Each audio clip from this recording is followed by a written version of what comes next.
मिरज येथे आयुष्यमान आरोग्य मंदिराचे लोकार्पण उत्साहात संपन्न। सांगली मिरज कुपवाड शहर महानगरपालिकेच्या राष्ट्रीय नागरी आरोग्य अभियानांतर्गत मिरज येथे आयुष्यमान आरोग्य मंदिराचे लोकार्पण सोहळा उत्साहात पार पडला। नागरिकांना दर्जेदार व सुलभ आरोग्य सुविधा उपलब्ध करून देण्यासाठी उभारण्यात आलेल्या या आरोग्य मंदिरामुळे परिसरातील नागरिकांना मोठा दिलासा मिळणार आहे। या कार्यक्रमाला प्रमुख पाहुण्या म्हणून नगरसेविका रेश्मा चौधरी उपस्थित होत्या।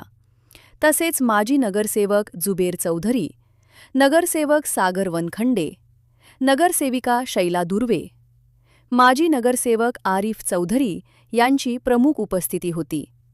या सर्व नगरसेवकांच्या सातत्यपूर्ण पाठपुराव्यामुळे व संयुक्त प्रयत्नातूनच आयुष्यमान आरोग्य मंदिर साकार झाले असा उल्लेख यावेळी करण्यात आला।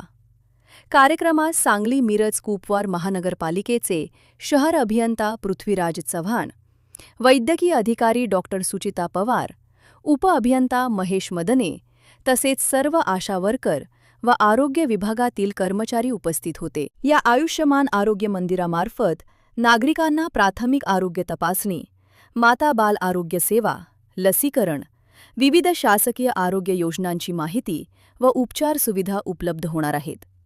कार्यक्रमाच्या शेवटी मान्यवरांच्या हस्ते फीत कापून आरोग्य मंदिराचे लोकार्पण करण्यात आले व नागरिकांनी या सेवेचा जास्तीत जास्त लाभ घ्यावा असे आवाहन करण्यात आले।